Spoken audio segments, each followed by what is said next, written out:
Great. Thanks everyone for joining for this update. It's been a long process, but I think we're getting to a good place. So I am going to just get right to it. Medicine Realty is going to have to step out at 7 o'clock, so I want to make sure we get to everything as soon as possible. The meeting is scheduled to go until 7:30, so I'll be here until questions are answered. And I want to give a moment to our elected officials and the offices of elected officials to say something. So I'm going to go ahead and recognize our council member, Lincoln Ressler. Go ahead and unmute yourself and go ahead. Thanks, Lael and North Brooklyn neighbors. And really thanks to Madison Realty.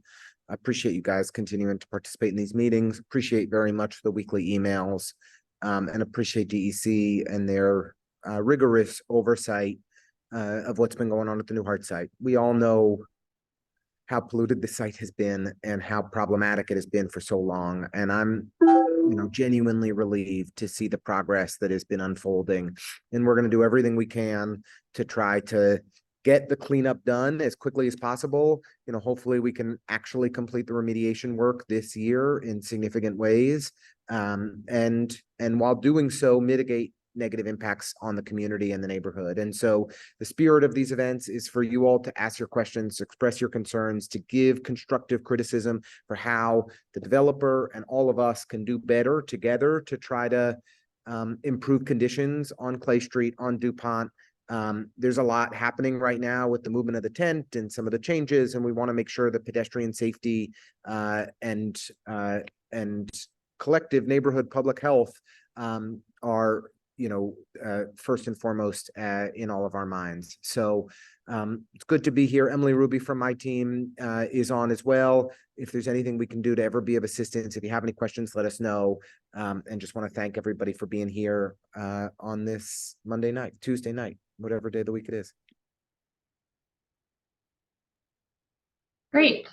Thank you so much. Also wanted to give Andrew Epstein from Assembly Member Gallagher's office a chance to say hello. Hi, everyone. Thanks again to North Brooklyn neighbors, DEC, all of our partners here. Just reiterating what the council member said, we want to see the most robust cleanup with the most communication and transparency as this process unfolds. Grateful for what we've seen so far, but always can do more in making sure that everybody has a clear sense of what's happening and what to expect every single week as the remediation continues. And our office is also here ready to assist in helping track down and get quick answers from DEC, from the developers who have all been extremely responsive and quick when we do have questions for them. So excited to get to the presentation and hear everyone's questions. I'll also put our contact information in the chat, and our district director, Miranda Augustine, is also here as well. And we're here to help. Thanks. Thanks, Andrew. Yeah, so just before I kick it over to Madison Realty Capital, I just want to say that as always, we're joined by the DEC and the Department of Health. Thank you so much for being here to answer questions and provide insight. So they, along with people that you've already heard, and Madison Realty will be here to answer questions. So go ahead, Madison Realty, and we're ready for the presentation. All right, perfect. Thank you, Lael. Thank you, Lincoln. Thank you for the rest of the elected representatives that are here today and have been helpful throughout this process and setting up these weekly meetings. We're very excited about the progress to date. We're excited to tell you and also share when we expect, for the most part, the trucking to end. Let's go to the next slide, please. So quickly, top right familiarizes yourself with the site again.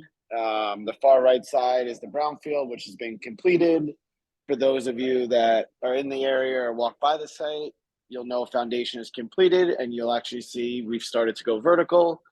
Portions of the second floor are poured, and we plan to pour a portion of the third floor next week.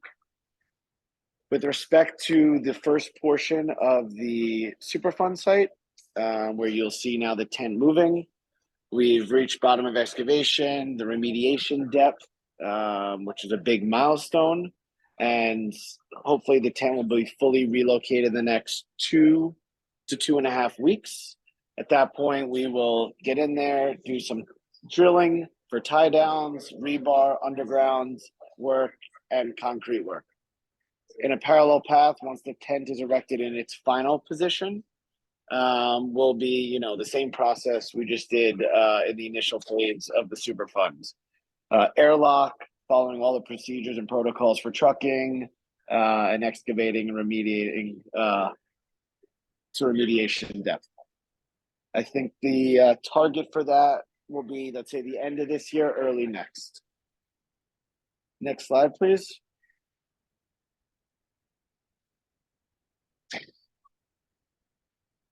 So again, just to orient you, this was the tent in the first location, which was completed.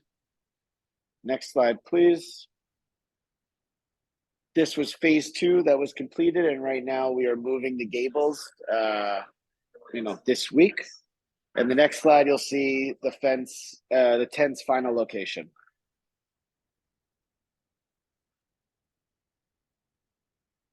Next slide. So again, this is a slide that you guys have seen. Again, Ashley, she's been a tremendous asset to the team, available to community members and elected representatives for all questions. And me and my team and the Haley Aldrich team are here to also constantly respond to questions, concerns. So that's a general quick update on where we stand on the site and the next, 3 to 4 months. I do want to take this time to also address a few sort of common themes or high-level concerns that we have heard through Ashley and our field team. So AHVs, after hour variances, right? So everyone knows now that we're sort of pouring the foundation on one side and superstructure on the other, concrete pours can take a long time. So on days that we're pouring concrete, and there's a lot of factors, traffic, weather, that can either delay the start or cause the pour to go slightly longer, we ask for your understanding and patience. We will give everyone a heads up on the weekly update of when we're planning those pours, but those pours could finish, 7 or 8 o'clock at night. The good news is, generally by the end of the year, we plan to have topped out building 2 or the brownfield site, and hopefully in the early second quarter of 24 will be topped out on the Superfund site. In terms of closures and traffic, so I believe earlier this week, and you'll probably see 1 or 2 more times, there was a street closure to set up the crane to move the tent. So there's certain crane days associated with various logistics and field ops that require street closures. We understand that it can be difficult in the event that there's an issue accessing a driveway, a garage, or whatever. You can either reach out to the field team or emails to Ashley, and we've tried to accommodate as many requests in the moment as possible. And then again, now that sort of we have reached the final position of the tent, the air handlers, and we have taken space on Franklin. There's a lot going on. Safety is important. You've seen overhead protection start to be erected in sidewalk bridge on DuPont and Clay for the brownfield portion. Once we finish the foundation and go vertical, you'll see the same for building 1. Although it feels like a large site, it gets smaller before it gets bigger in terms of logistics. So again, we're here. We understand some concerns. We'll try and accommodate, but we need to do this safely, quickly, and make sure we do everything correctly. So that's where we stand today. That's our quick update, and really turn it over to all the attendees for any Q&A. Great. Yeah, so go ahead and raise your hand and I'll call on you in order. I also neglected to say in the beginning, but also want to thank, besides Councilmember Ressler and Assemblymember Gallagher, Congresswoman Velasquez and State Senator Gonzalez have also been helping us put this together behind the scenes. So I'm going to go ahead and recognize Steve Chesler. Go ahead. Thank you, Lael. Thanks, thanks NBN and MRC and for everyone convening this meeting. Is that regarding the, I guess both phase 1 and phase 2, I guess part 1 in treatment of the groundwater. I was wondering if you could talk about how that went and in terms of what you encountered in terms of you know, the extent of the contamination. Was it, you know, what was initially analyzed, or was it worse, was less, and then how did the treatment go in terms of dealing with that? So Steve, this is why we pay Haley Aldridge. So I'm going to flip it to James and let him answer this. How you doing? So the groundwater is being treated 2 ways. One of them is through removal through the dewatering system. The dewatering system also helps facilitate the excavation. It is a series of well points around the excavation that draw the water down and pipe it directly to a water treatment plant. It goes through activated carbon, bag filters, oil water separators before it is ultimately discharged. We have been doing performance sampling post-treatment, and the treatment of the actual dewatering fluids through the activated carbon has been working, and we're conforming to the permits. The secondary piece to the groundwater treatment on the site is through zero valent iron. To date, in OU1, which is the on-site portion of the remedy, the ZVI is being mixed within the soil. So when the dewatering system is eventually turned off, any of the residual chlorinated solvents on the site will be treated through the ZVI that'll be in place.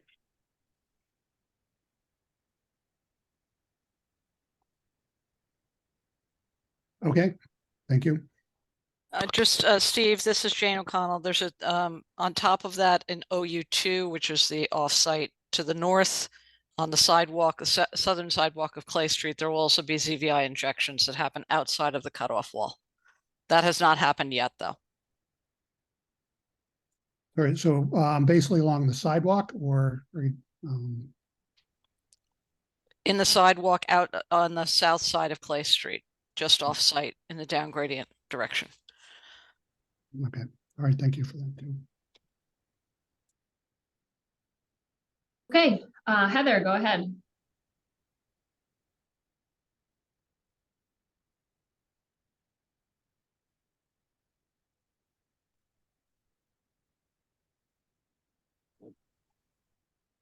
Did I raise my hand, Leo?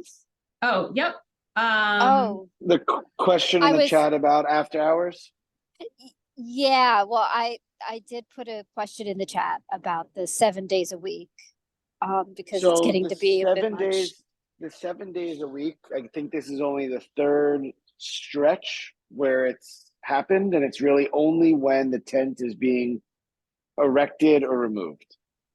Right? So it was the initial setup, it was moving from position 1 to position 2. Now it's position 2 to the final position, and then ultimately it'll be one more time when they dismantle.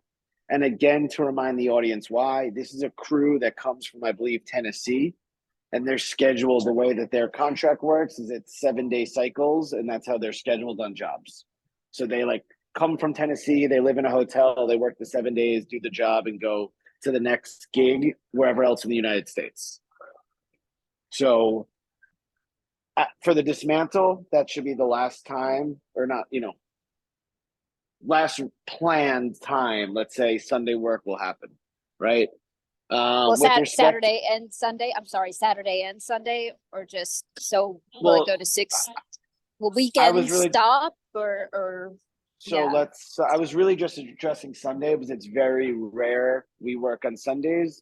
On all the jobs that I've really worked on, it's only been a handful of times. This is a unique situation because of the tent, the remediation, and who the subcontractor is and where the crew is based.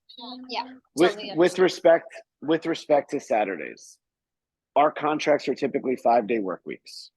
Saturdays used as a makeup day or if there's a special operation for logistical purposes or a delivery. Right now, there's a lot of moving pieces. If we do work Saturdays, the work starts later, ends earlier, and we are trying to keep it to a minimum. But we have a few factors right now that, we had some really bad weather that delayed the schedule. So we're trying our best, and everyone knows that we have a 4/21A deadline that if we don't hit, there's severe consequences. So we're balancing these competing objectives. We understand the concern. Candidly, our contracts aren't 6-day work weeks, so that would all be additional costs that I don't necessarily want to spend. But if it's a makeup day because of bad weather or delay during the week, a critical path component of the job, then we need to consider it and apply for permits and work through it to the best that we can. That's helpful to know. Thank you. Okay, there are 2 Heathers registered and one still has a raised hand. But I'm going to go ahead and move on to Paulina. And if the other Heather has a question still, just let me know. Go ahead, Paulina. Thank you. As a resident on DuPont, I'm just curious to hear what sort of processes and procedures are being done around any sort of potential airborne contamination. I guess I realize the tent probably is supposed to mediate that, but are there any sort of tests kind of checking that and keeping track of what may or may not be in the air? James, you want to give a technical explanation, and then I can give, I can chime in if I feel necessary. Yep.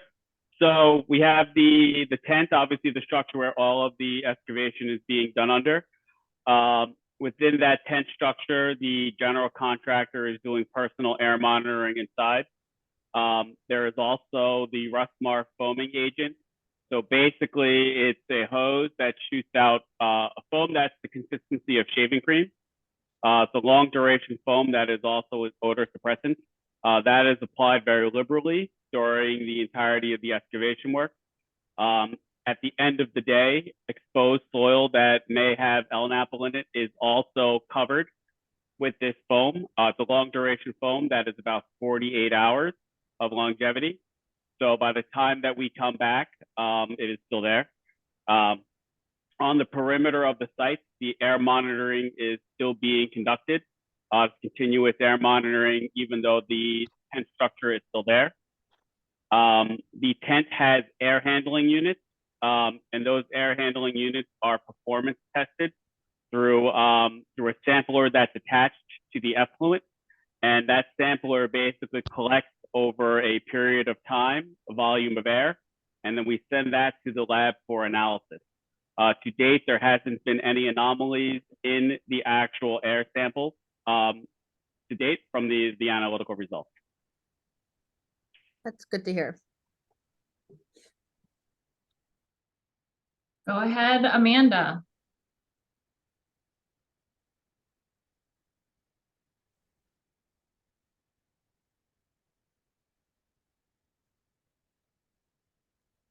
Amanda, if you're speaking, we can't hear you.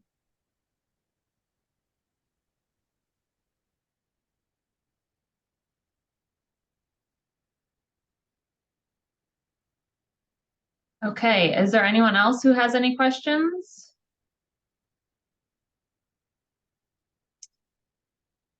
I have another question, Lael. Go ahead.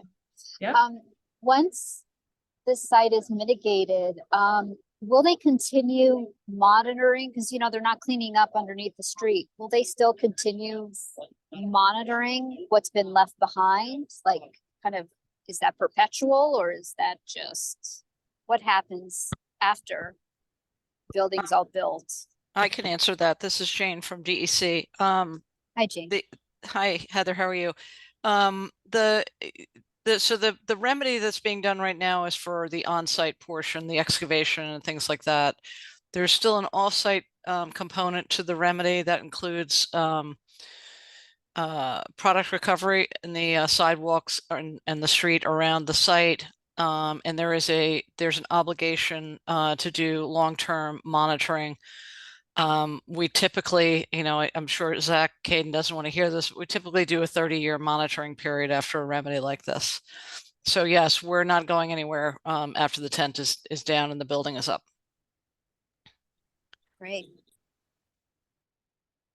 So Amanda, her mic's not working, but her question was about the trucks being rinsed and the water that rinses the truck blocking the sidewalk. And also made a note that Clay Street is covered in garbage from construction workers. Can anyone take responsibility for how much trash there is since construction began? So that's kind of a two-part question. So trash, I'll jump in. 100%. Again, if you see it, there's an issue. We have laborers, people that know to be responsible to the community and make sure that we are not creating additional garbage for the neighbors and residents. Obviously, there's adjacent sites that also are doing construction. We can't control that, but to the extent that we can help, let us know. Jason Healy is the site super, and we have a team out there that, see something, say something, and we'll do the best we can to address that. What's the next one with the water? The other question is about water from rinsing the trucks being on the sidewalks. So James, you want to take that? Yeah, trucks are washed in the airlock, and that rinse water is piped to the dewatering system. So when they leave the airlock, there's still a secondary, just quick wash before it goes off the site. But the predominant washing of all the contaminants off the truck are on inside the airlock. There's some dust suppression, watering that's going on around the site. So that might also be what you're seeing. That's part of the requirement under DOB and DEC's requirements is to keep the site wet so that it doesn't generate dust when there's trucks driving through it.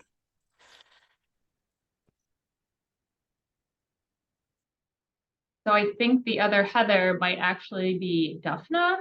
Now that the video is on, go ahead.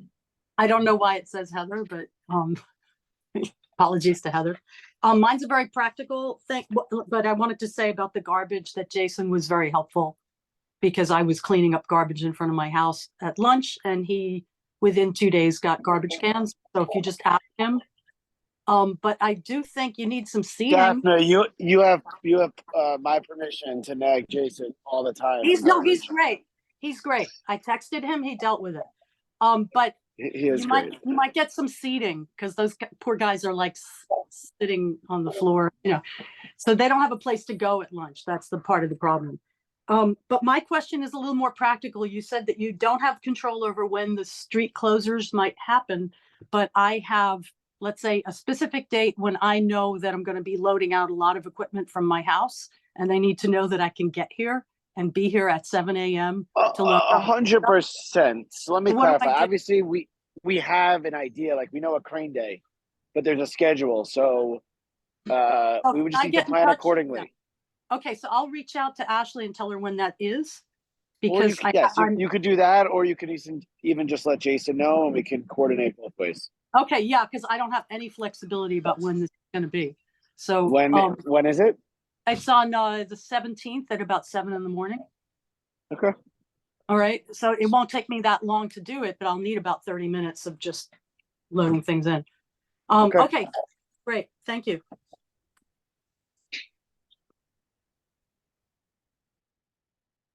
Okay, are there any other questions?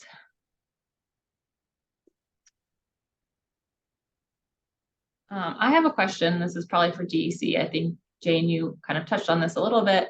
But I was wondering, I feel like we haven't talked much about the contamination that's under the street level in a while. And I know that's a little bit different from, what Madison Realty Capital is kind of responsible for. But I'm wondering if you could speak a little bit about that. No, they are responsible for it. Oh, okay. If you could speak a little about that, or if Madison Realty, that would be great. I just don't think we've touched on that in a while. I can kick it off and then James can talk about the more details. So if you recall back when we were putting together the record of decision, there is phthalate product that goes under the sidewalk and under the street at the intersection there. Fortunately, it has not reached the opposite side of the diagonal opposite corner. So the record of decision does require product recovery. In other words, we can't dig up the street. We can't dig up all the utilities in the street. There's a series of recovery wells that Helen Aldrich has installed along. That's along, where is that? Is that DuPont Street? No, that's Franklin. On the west side of the site, and James will give you more details on that. But they're doing essentially a pilot test right now to see how quickly they can recover the product, what the final design of that recovery system will look like, and that has to get incorporated into the design of the building foundation. So James, you want to take the rest of it? Yep. So yeah, as Jane was saying, the recovery wells have already been installed. Starting today, we actually started erecting the containment and the totes for temporary storage of the recovered LNAPL. Once that containment is set up, we'll be recovering LNAPL out of all of the wells that are installed within the sidewalk. From that recovery effort, we'll be able to gauge volume recovered versus recharge, which will help us develop an overall design for the recovery long term. So while we're looking at a much shorter timeline for the site kind of itself, I mean, I think the timeline is probably kind of unknown for this portion. If you could talk a little bit about that, that would be helpful. Listen, the one thing I want to say is, I don't want to give defined dates, but it's super critical and for us to figure this out ASAP. And I know that I'm putting at least pressure on my team and James to figure this out yesterday. And I know Jane's gonna have a fire under my ass in like 2 days. No, she already does. But let us get back to you. It's important. I don't want it to seem like it's open-ended. I understand the concern, and follow up, let's say, in the next week or so, and let us try and get a more defined timeline on this issue. Yeah. So Lael, to your question, part of it is we have a sort of a ballpark estimate of how much product we think is down there. This pilot test is going to inform how quickly it can be recovered. And then Helen Aldrich is going to have to do some calculations. How many wells are they going to need? How fast will they be able to pump it? The problem is, because this stuff is so viscous, they may not be able to pump at a very high rate, because what will happen is they'll pump out the product, and then the water will bypass, and they'll just be pumping water instead of getting the product to flow back into the well. So there's like a fine tuning, trying to figure out the correct pumping rate, which unfortunately might be rather slow, because this stuff has to flow back into the well for them to be able to recover it. So the timeline is it's going to be amorphous for a while. I know Zach says in a week we'll have some answers. I'm guessing it might take a little bit longer than that, because the pilot test has to run for a couple of months, I think, to really get a better handle on how many wells we're going to need, what the pumping rate's going to be, etc. Okay. And what does oh, is that you, Zach? Yeah, I was just going to say, yes, obviously I understand what Jane was saying, but I still want to try and give durations for each of these milestones and steps, and then manage to it and hold everyone to that. So that's sort of what I'm talking about, within, obviously, however long the pilot needs to run, it needs to run, but we can still give you durations within a week of how this plays out. Okay. And we've talked a lot about, how we're kind of being protected from everything that's on the site and kind of these, I was wondering if we could hear a little bit about how the test wells, James, you were saying that there were new containers, I think you said, that were being brought in to hold the product. I was just wondering if you could talk a little bit about the safety aspects surrounding this part of it. Yep, it's a 275-gallon IBC tote. They're basically stored within a containment structure, very similar to what we had inside the building during the IRM with the belt skimmers. The only difference with these is, since there's no structure to cover it, they will have screw tops on. So when the recovery is done, the screw top goes on. Any residual that may spill within as you're transferring it over will be cleaned up immediately, and it will all be within a containment system. And those totes, where are they? I mean, I assume they're housed right next to the wells, or yeah, they're going to be in. Yeah, they're going to be in locations that are proximal to the wells. So as of right now, the first one is being installed on the corner of, it's within the construction fence also. It's being installed within DuPont and Franklin right now, and they'll be within its own containment system. So that allows the recovery operation to not have to traverse a long area of the site, which would open up the potential to spill. So they're going to have basically a direct north-south run right to the containment area, transfer it over to the IBC tote. Once the transfer is done, then the cap will be screwed back on. The area will be cleaned up, and that will rest until it eventually be picked up by a vac truck. Right, I think a key thing you said there, sorry, you said a lot, was that the wells are within the fence of the construction zone. Correct. Yep. Okay. I'm just gonna go back to the chat because there are a couple of more questions. Phil asks, has product seeped into the surrounding neighborhood due to flooding? No, there's no evidence of that. The wells that are off-site, pardon me, are still monitored. I think on a monthly basis, but we have been checking them even more frequently. And the flooding on the surface is not flooding down underground. That's all surface flooding that we've been having. So there's no issue with the groundwater level raising because of the rainwater events that we had? No, and in addition, because of the dewatering system that's operating at the site right now, there's actually it's sort of an inward flow towards the site as opposed to away from the site. Okay, I see more questions in the chat, but I just want to invite anyone who wants to also feel free to raise your hand to ask a question. Heather asked, these are underground wells under the street. They're under the sidewalk. You'll see on the sidewalk, you'll see a little hole, but you won't see it because it's inside the construction fence, but it's a little, 4-inch round hole with a cap on it, and the wells go down into the groundwater. Different than the monitoring wells, or they're similar. They're similar, Heather. They're just for recovery, we usually use a slightly larger diameter well, and the well screen, what's down in the at the interface with the product and the water, the screen interval is a little bit wider to allow product to flow more easily into the well, so it can be recovered more easily. So then they're like kind of on the sidewalk, then like how the monitoring wells are, but just a larger hole. Yeah, they're just like a monitoring well. They're just instead of a 2-inch well, they're usually 4-inch wells. I don't know if you guys put in 4-inch wells or 2-inch wells, but they're very similar. They would look the same to you as a monitoring well. We put in a combination of both.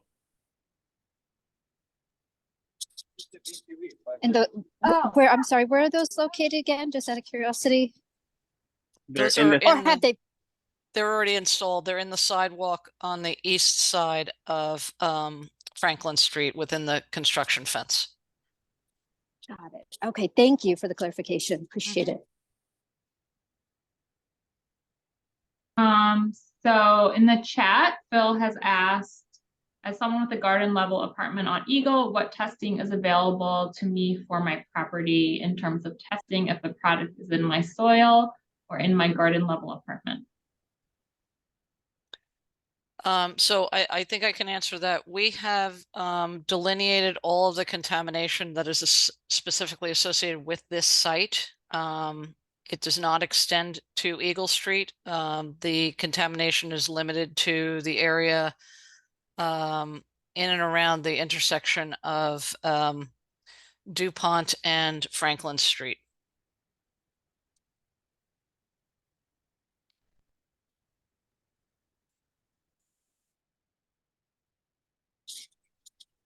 Hey, Hi, this is Phil quickly just chiming in.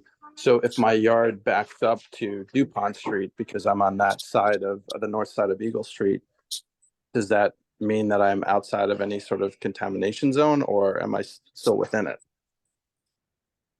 Phil, if you can send your address and to Lael, she can get that over to us, and we can look at the specific location of your apartment. But as I said, we had not seen anything that extends down to Eagle Street. I don't know where on Eagle, how close you are to Franklin, or are you mid block or something like that? Close to Franklin. Okay, so get us that location to Lael, and we can look at it on the figures that we have and the data we have to confirm. Thanks. I just put my email in the chat, so anyone's feel free to contact me. But yeah, are there any other questions? I'm sorry, I thought I have more questions. What are these like red containers? Like these big long red containers? What are those? Those are the air handler units. Oh, okay. All right. Got it. And I just want to say there are now garbage cans at the corner of DuPont and Franklin. And we've been waiting for these for years. So thank you. I mean, to our electeds for getting just regular like city garbage cans on these corners. It's appreciated.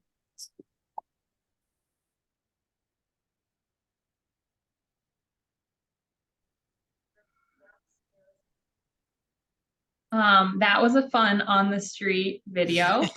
I appreciated that. Let's have more of those. I'm sorry, I'm headed home. No, it's great. No, that was awesome. It was like live on the spot reporting. I see the 10-3 going up, the structure, so. So yeah, I got a question in a direct message about plain language summaries on testing and remediation. Yeah, here it is. Would it be possible for testing progress reports to also have high level summary in plain language for residents? It's a question from, I think it's Marielle. Yes, hi, and I can add a little bit more context to that. Great. I've been looking through the monthly testing reports, and I know all the data is there, but for residents who don't have like a scientific background, something that can help very easily like discern, there are, and I'm just pulling these numbers as an example, not from the report, but there are 8 high priority toxins that we're testing for. They're trending up, they're trending down. Just like something that can be easily understood without needing a scientific background. Yeah, the whole view. Hi, this is Shane from DEC. So, what the reports that are required to be submitted to DEC are obviously fairly technical in nature.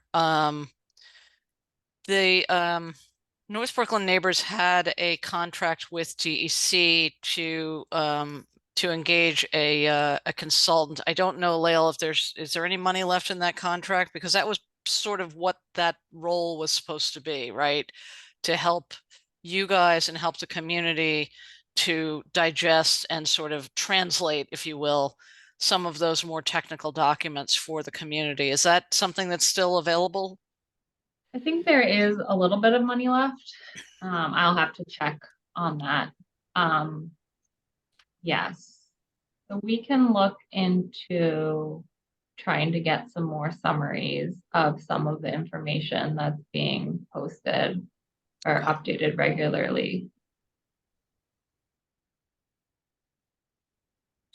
Great, thanks so much.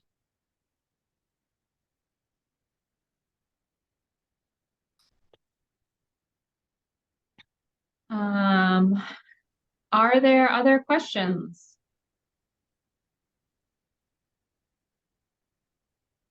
This is maybe our most efficient meeting yet, but I want to make sure everyone has an opportunity to raise any issues that they may have.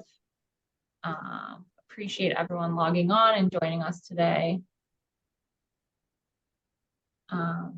Lael, I'm sorry, I have one last question. When will Please go these ahead. meetings kind of cease? Like, will they, once the Superfund is mitigated, will Madison be ending the community calls as they're continuing construction? Are there any plans to continue the conversation with the community? So I can answer one, we can have these, you know, quarterly. I have no problem through construction. But I'll also say I know the electeds have started to organize the construction task force for the community, that if it's just really a construction update, it may be more efficient to fold this meeting into that. And whenever there's periodic neighborhood updates, we will provide our update in accordance with, you know, however they want us to present with all other developers in the area. Good to know. Thank you. And what is your timeline for like completing the building?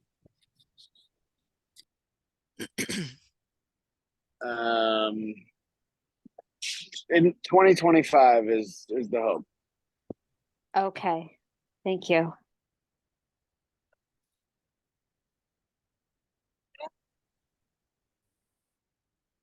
Okay, I guess unless anyone raises their hand in the next couple of seconds, I'm gonna say thank you to everyone for joining. Oh, I see a Heather Milburn. but No, I'm not it's sure if that's Duff. Duff It's now. Duff. Okay. Go Sorry, ahead. it's Heather. Yeah, Heather sent me the link. That's how that happened. I just have a last quick question, and it's sort of building on what Heather just said.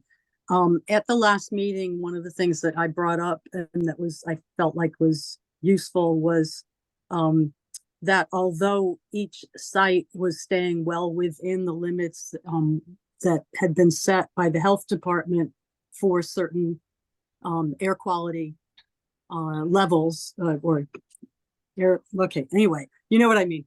I was wondering, and this is maybe for our elected officials, if we can discuss at some point in some future meeting why we have 4 construction projects on one block at the same time, because that means that even though each project was well within the limits, as we kind of discovered in, you know, if in conversation, that doesn't mean that overall everything is okay. So I wondered if that could be something that we discuss in the future in a different meeting, was how to prevent things like that from happening in the future. Yeah, it's a totally valid and fair. It should never have happened. Well, It yeah. should never have happened. It did not have to have 4 construction projects at the same time. Happy to Before respond. that, we were, Like us to, or Yeah. we can, yeah. Okay, great. Thank you. So appreciate you raising this, and it's an eminently valid point, and that's a core part of the reason that we launched the Northern Greenpoint Construction Task Force just a few weeks ago with Congressman Velasquez and Assemblymember Gallagher and Senator Gonzalez, so that we can try to improve coordination across multiple development sites in immediate proximity to one another, the parking issues, the noise issues, the delivery issues that need to be considered together, and that we can put collective, you know, we can collectively advocate with agencies like the Department of Buildings to limit after hours variances or whatever the case may be when we have this kind of extreme activity in a small area. There's no current limitations in local law that prohibit a developer from seeking permits next to an adjacent developer seeking permits next to an adjacent developer seeking permits.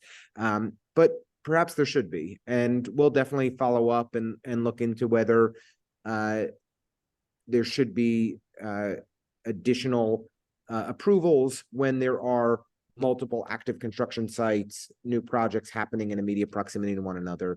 I know it's enormously challenging as a neighbor to have that going on when you've got 2 or 3 or 4 construction projects on your block. One can be a headache, 4 can be a nightmare. And so, we want to help. We want to try to mitigate issues the best that we can. The way the law works now, basically entities are able to, developers are able to get permits if they're following the rules of the road. It's an as of right development. They're doing as they should. It's just not fair to neighbors. And so I appreciate you raising the point. We'll see if there's more we can do in future scenarios. And we'll do our best to try to mitigate issues to the best of our ability. I just want to say that we had a similar or adjacent issue not that long ago, maybe 8-9 years ago, where there was one film shoot after another on our block, and somehow that was solved. So maybe that's something to consider. It's just sort of, but I appreciate it. Thank you very much. The film shoots are quite different, and it's just. No, if it was 10 years ago, we had a big problem. I just to explain. When we have a concentration of film shoots in an immediate area, we'll seek a hotspot basically from the mayor's office of media and film and television, and they will prevent an issuance of additional permits in an area where there are many permits issued. There's no such mechanism within city government to prevent the issues of permits for somebody to build on a property that they own. And so it's just a different situation, but appreciate the thought, appreciate the concern.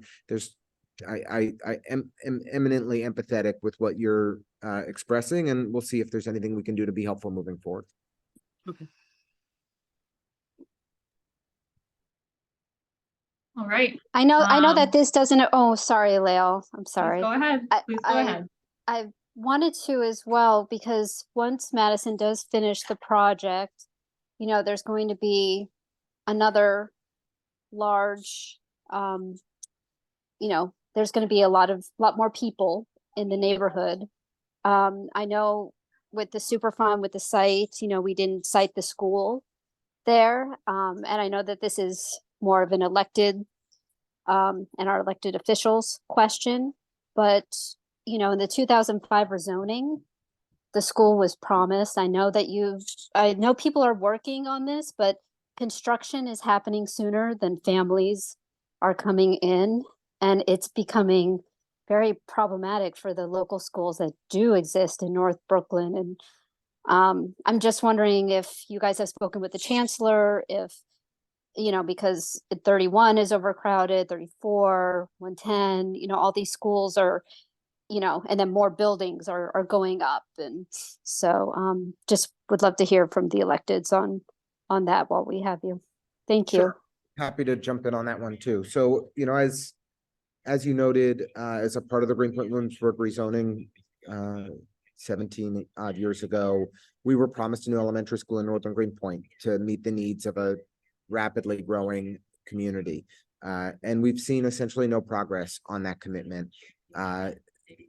We were also promised a lot of new park space, and we've seen negligible progress on that commitment. So we're now under the 3rd mayoral administration since the rezoning, and we've got a lot of work to do to make sure that this mayor and his administration actually follows through on the promises that were made to us. Many neighbors in the community have expressed serious concern about the safety of a school across the street from the NuHart site. And accordingly, we've identified other viable locations for consideration. We brought them to the mayor and the head of the school construction authority. They have not accepted our proposals at this time, but we're going to keep putting pressure on them to identify a new school site for our community. We have seen some overcrowding in PS 31 this year. two of their classrooms are, I believe, 2 kids over the state recommended amount. It is worth noting that our PS 110, 31, and 34 populations are down relatively to where they were even in 2019. Approximately 10 to 15% reductions in total school enrollment across each of those 3 schools. So we do have a need for a new school. As more and more apartments get built in our community, as the population grows, we absolutely need to build a new school. We're not in a crisis situation today, but it's eminently necessary. And, you know, especially when you think about just for someone who lives on DuPont Street, like you, or somebody who's, you know, in the new towers on the waterfront, it's a 20-something minute walk to PS 31 on Mesrel. And it's one thing for an able-bodied 30-year-old to make that walk. It's another thing for a 5-year-old to be making that commute every day. It's just not right, and it's not fair. And we were promised a new school for the northern part of our neighborhood, and we're going to fight until we get it built. And it's going to be on a location that the community feels comfortable with, that is safe for all. I expect to see more mobilization and activism around this issue in the months to come. Thanks for the question. Thank you. Appreciate that, Lincoln.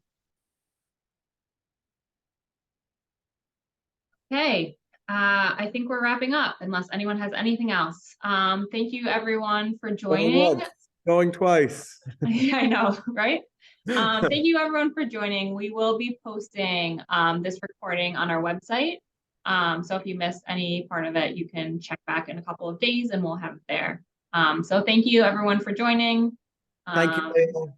Yeah. And everyone have a good night. Good night. You too. Have a good one. Thank you.